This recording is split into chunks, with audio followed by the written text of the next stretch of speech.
They don't understand. Casting judgment. I just stand on loyalty. I'm keeping it 100. And that will never change. You can hate it or you love it.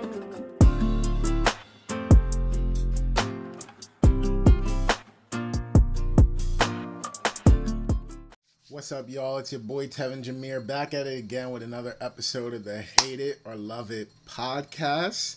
And today, y'all can probably see in the runtime, of course, when I'm filming this, I don't know how long these episodes be, but not really much to talk about today. But I just wanted to put out this episode because it is going to be a very special episode, which I will talk about later. But I do have a few topics for y'all today. First thing I wanted to address is, one, I announced like a few episodes ago that I'm adding this show onto Rumble, that new YouTube competitor or whatever, and I finally uploaded at least, I think, every single episode of the podcast. And the only reason I said I think is because I kind of had to upload all the episodes out of order.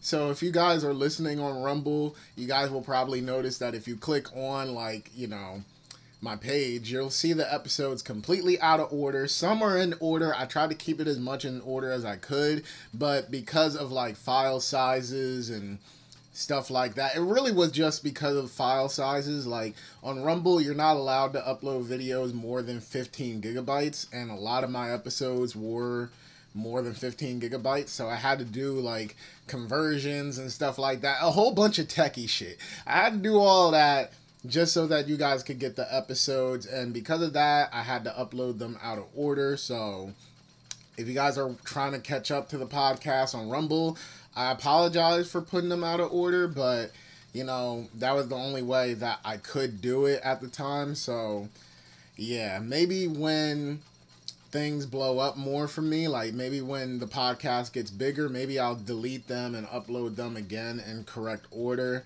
you know, just to get all the confusion out of the way. But yeah, so for all my Rumble people, if you guys are watching on there, if you guys are listening on there, you guys have at least what I think every single episode, because as I'm uploading these episodes, you know, when you look at your page, it tells you how many videos are up there. And there should be around like 33, 34 episodes, 34 videos. And when I look back at my Rumble page, it's telling me a lower number than that. But when I go through my whole page, I'm getting every single episode. So I'm just like, I don't see why the number is lower than it should be. So at least I assume every single episode is on there. I recounted multiple times. I counted every single episode. Should be there, but for some reason the number is lower. So if you guys are watching on Rumble, one, I am sorry that it's out of order, and two, maybe not every single episode is on there. At least the way I counted it, every episode should be on there. So yeah, so if you guys are on Rumble, or if you guys are on like other platforms like streaming platforms or on YouTube and you want to watch it also on Rumble, then the option is also there as well. So starting with this episode, I will also be uploading every single episode in order, basically uploading it the same time I upload it on the YouTube and streaming services. So that's one thing I wanted to talk about. The other one is, I never really got to tell y'all about my vacation a few weeks ago. And partly that's because, well, one, I filmed the episode right before my vacation, so it would release when I was on vacation. So you guys had that episode. And then last week I had the episode with DZ. And, you know, of course I was talking to him about his album and, you know, getting to know more about him. So because the episode was centered around him, I didn't really get to talk about my vacation. But here we are now. I want to tell you all about it. And pretty much, if you guys didn't know, I went on vacation like 2 weeks ago or a week ago.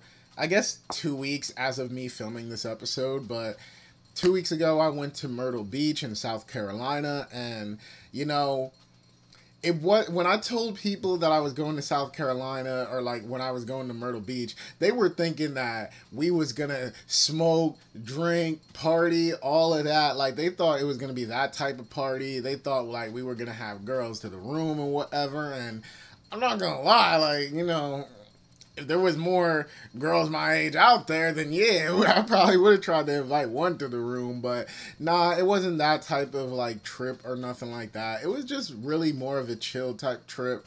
It was me and my cousin. Originally, it was supposed to be me, my cousin, my friend, and one of our other friends. But the other friend backed out. And then my one friend, he had like a job opportunity. So he was saying that he was going to be more busy. So it wound up just being me and my cousin. And it was, like I said, it was a very chill trip. I enjoyed myself. We had a nice Airbnb, like right next to the beach. Like soon as you walk out the door, you're right at the beach. So that was a nice thing. We always had like beautiful views every single day. We had a balcony and everything. So like it was a nice Airbnb. Then, if you guys been to Myrtle Beach before, we did a few of the, attractions around there. The Sky Wheel was something that I really wanted to do because I love Ferris wheels, and I also love, big Ferris wheels that, shows you views of cities and stuff like that, and that's pretty much what the Sky Wheel was like. Then we also did Ripley's. We did this big mini golf course. I forget the name of the mini golf course, but we did like a big mini golf course. Speed boating. Like we did a lot out there and we had to save our money a lot. Like we showed up with not that much money. So we didn't go out to eat a lot. We wound up just getting groceries from the local Walmart and just eating that throughout the trip. But we saved our money from eating out, and we just decided to go do a bunch of attractions that we wanted to do each day. And ultimately, I loved being out there. I loved one thing about me, and I think I said this before on the podcast. I think I'm low key a Southern boy at heart. Like I was born and raised in the East Coast, born and raised in New Jersey, but every time I go to the South, I always feel like I'm more at home. Like Florida, like when we go visit my uncle in Atlanta, South and North Carolina, because I've been to both.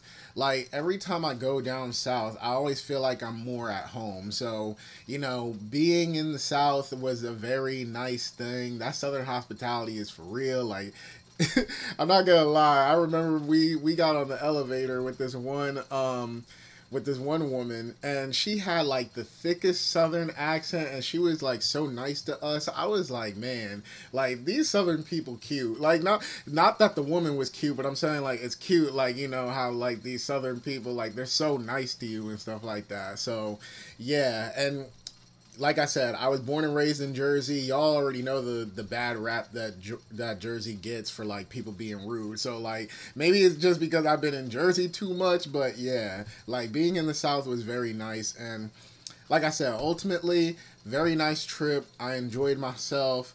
I said, hey, out of all the vacations that me and my friends have done, I would say like Myrtle Beach is the one that I'm more inclined to go to again. Like if it was like another group trip, Myrtle Beach is the trip that I would do again.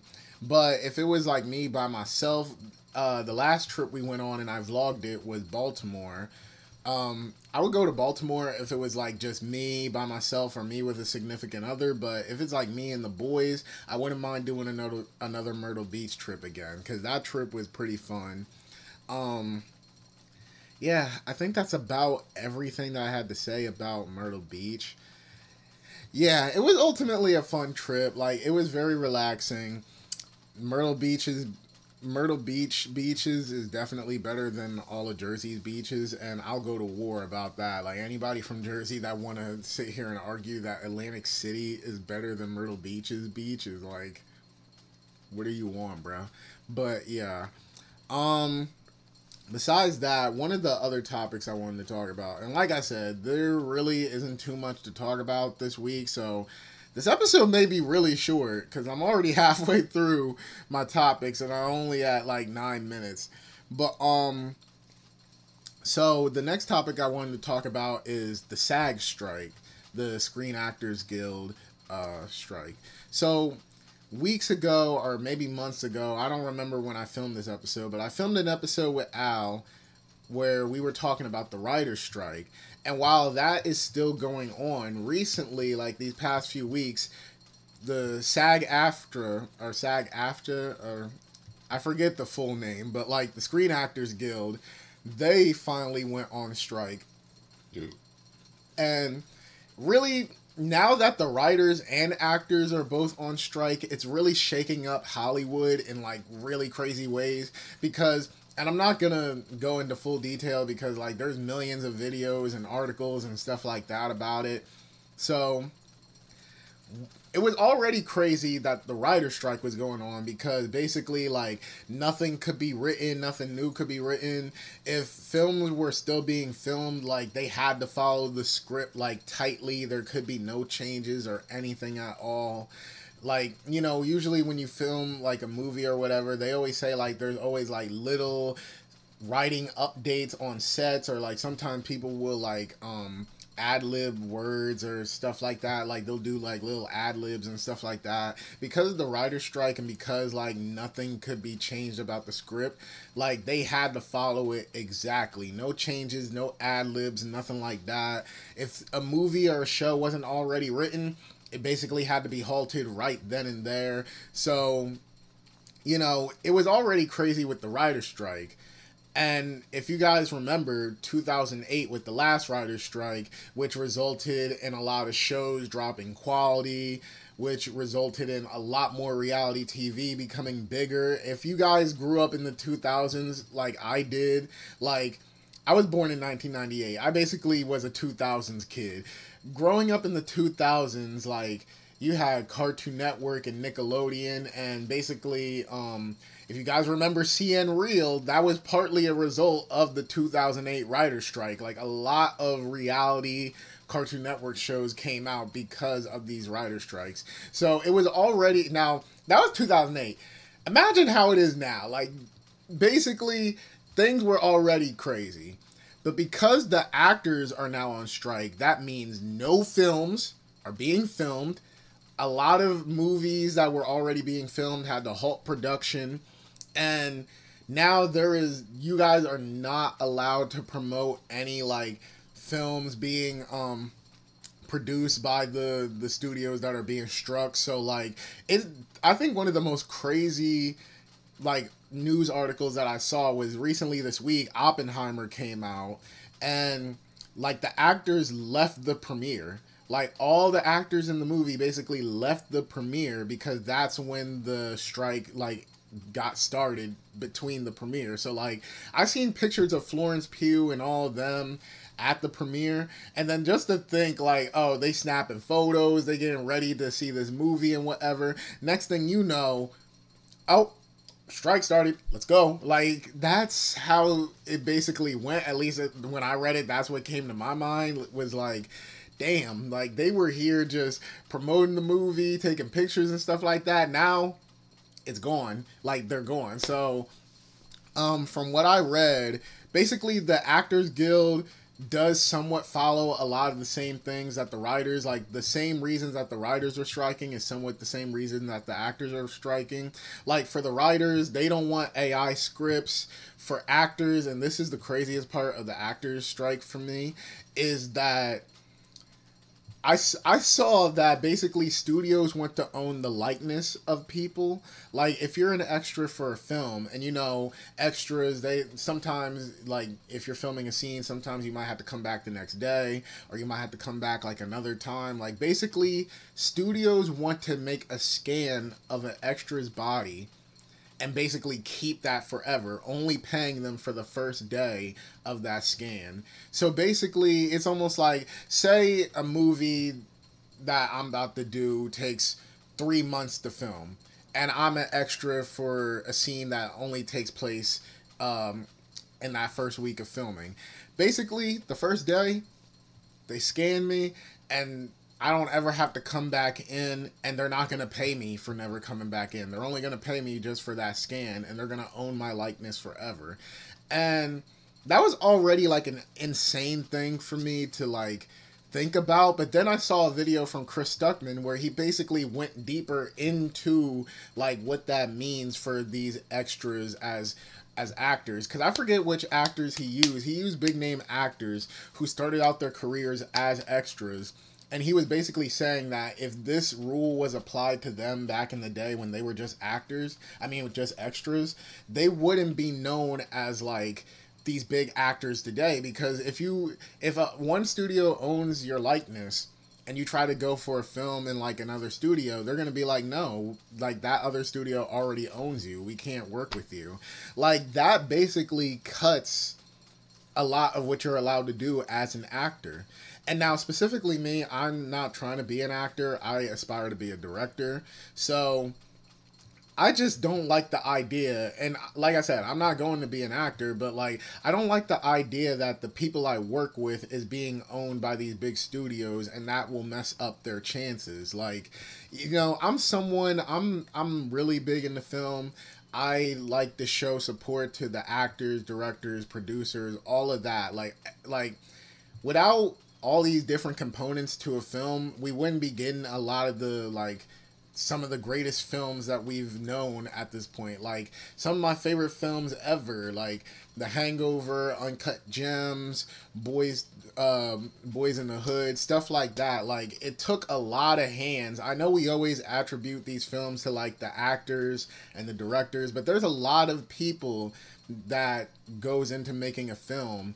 And to think that they're being disrespected by these major studios is very, like, it's very messed up to me. And it's the same thing that I said about the writers. Like, it all starts with the writers, because before a film is even filmed, before you even get actors, like, it all starts with that idea, and it all starts with putting, you know, the words and the script and everything together. So, you know, look at me getting passionate.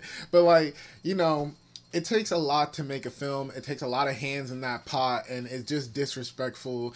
And it's crazy to think that these studios are being very disrespectful to a lot of the hands that are making these movies that they eat off of. Like these major studios and these people that run these studios, like some of them don't realize, like, without these people, what are you? Because you're basically eating off the work that they're putting in. Like, yeah, you're distributing it. And I'm not going to lie, there could be some studio execs out there that does have respect for these people. But in the grand scheme of this system, we see that it's really not working for them.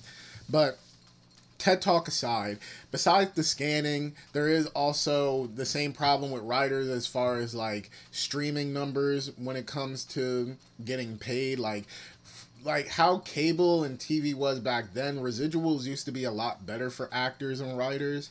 But now, because of streaming and because of some studios and companies not wanting to show their streaming numbers, it gets harder for actors and writers to get paid, like, you know, good wages. Like, there's a lot of actors out there that has to work second jobs, or that has to do like other things in order to maintain their lifestyles. Like, I remember a year ago, Sydney Sweeney was saying that despite her being like a big actress in Euphoria, like she can't afford to go a couple weeks without work, like as big as she is. And that's really to put into perspective, like, how streaming has really changed everything. Because of the residuals from streaming, Sydney Sweeney, as popular as she is, can't go like a few weeks without work. Like, that's crazy to even think about. And I remember she was getting a lot of backlash on the internet for that, but I never really criticized her for saying that, because despite me not being in that industry, like me being a fan of film, I can understand where she's coming from, because I'm also a big fan of music. And even music artists say because of streaming, they don't get a lot of their money from like residuals and streaming and stuff like that.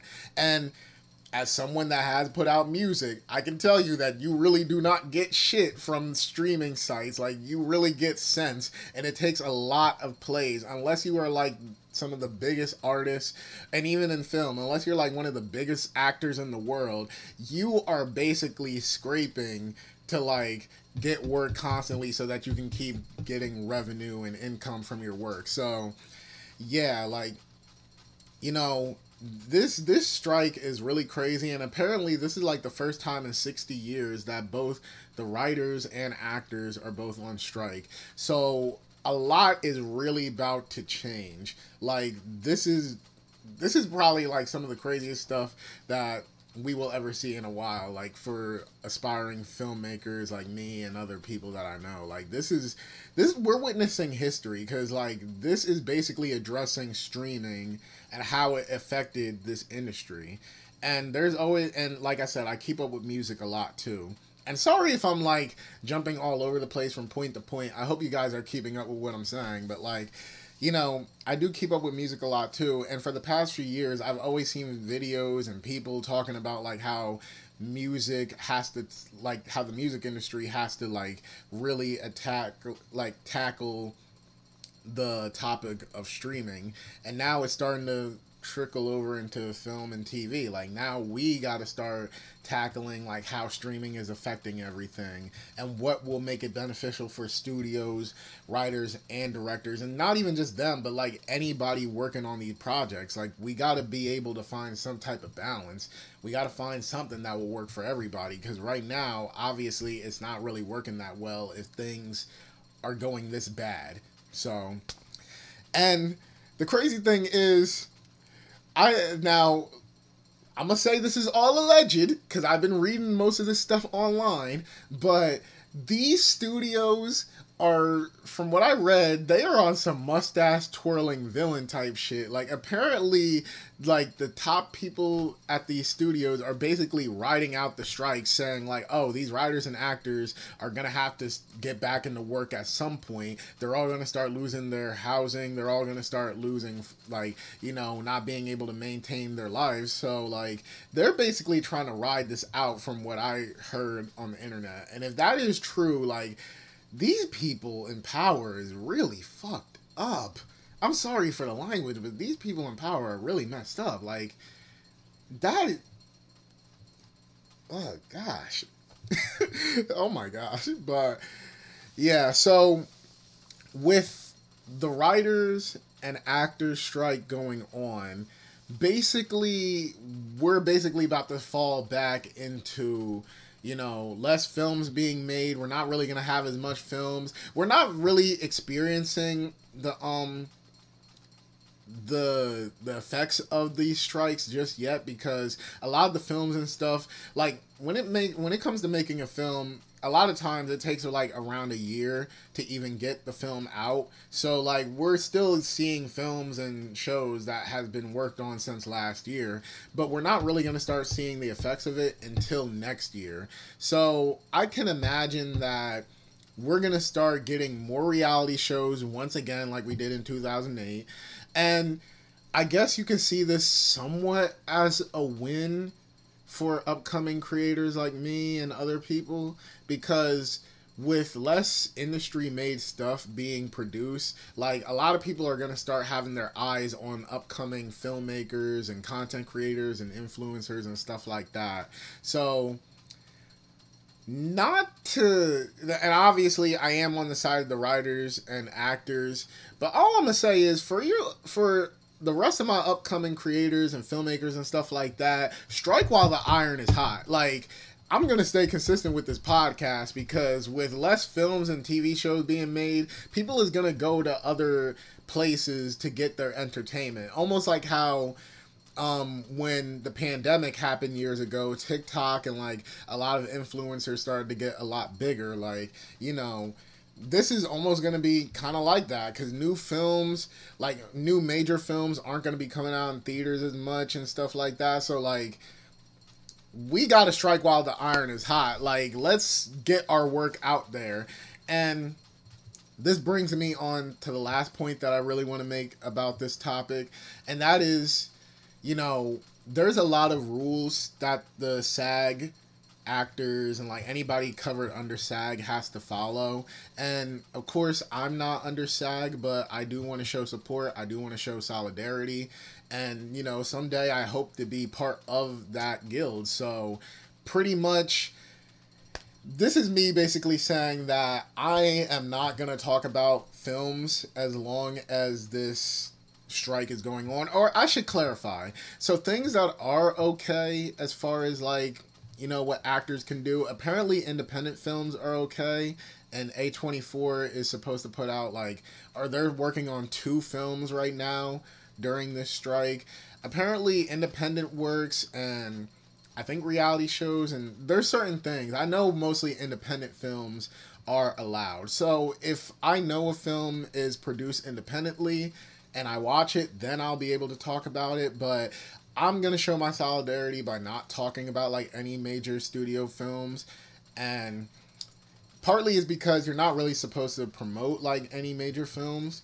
But you know, of course I'm not part of the guild, but like from what I read, like if you basically go against the rules of the strike and you're not part of the guild but you hope to be part of it someday, like basically they can decline you for doing that. So this isn't just me trying to like hopefully get in there one day. I do also want to show solidarity. So I won't be talking about any major films. I'll only be talking about independent films and stuff like that, which is no problem because I love A24. So like that's nothing. I'm already making a video about A24 on this channel. So yeah.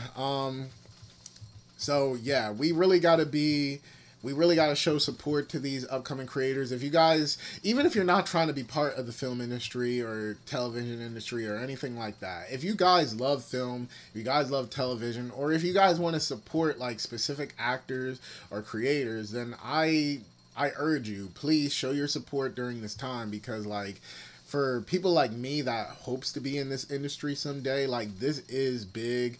And for anybody that likes, you know, any actors and stuff like that, like, you know, just show your support, because that's really all we can do right now is just show support and hope that this system and hope that things get better for these actors and writers, especially these writers, because like I said, it all starts with them.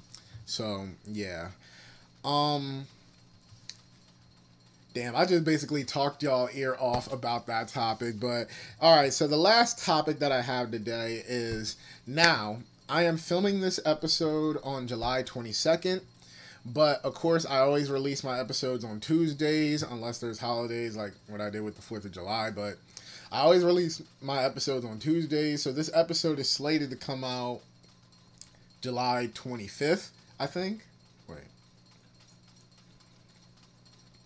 Yeah, this episode is slated to come out July 25th, but on July 26th is the 1-year anniversary of the Hate It or Love It podcast. And man, I'm very excited for that 1-year anniversary. It's not like I'm going to throw a big party or anything like that, but it is a very special thing to me because, you know, I've been doing YouTube for so damn long. I've been doing it since I was in middle school. Not this specific channel, but I've had multiple channels throughout the years.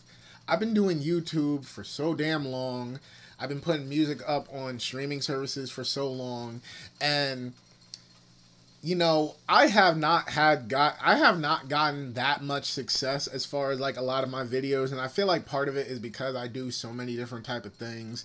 When on YouTube, the best way to grow is if you stay in one lane.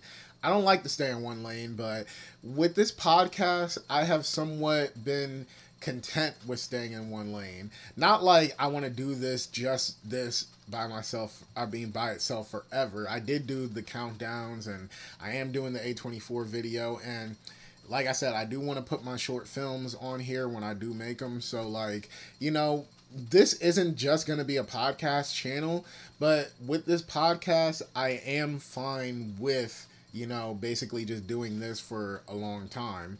And me doing this podcast, I've gotten so many views, I've gotten new subscribers, I've gotten some people commenting and putting their opinions on things.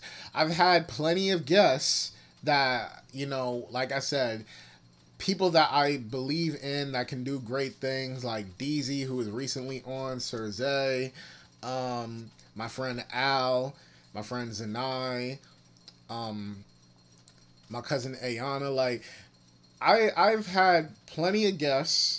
I had plenty of people check out the podcast, and I had, like, I would say some of the most success, and I mean genuine success, because, like, I made videos that has gotten thousands of views and stuff like that, and people would comment, but, like, they were only there for that one video. With this podcast, I've been having consistent people, like, subscribing and watching and liking and, you know, giving their opinions on my stuff, and I can only say that I appreciate you guys. Like, I know I say thank you a lot in a lot of my episodes, but like, I really want to thank you guys because this first year of the podcast has been really good.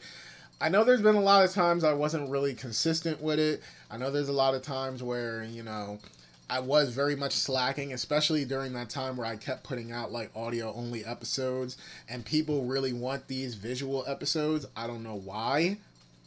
I guess y'all like seeing my face, but it's just like, you know, I appreciate that I actually have like people that's really rocking with the stuff that I'm making. Like, you guys actually like the content. You guys are actually like giving me feedback.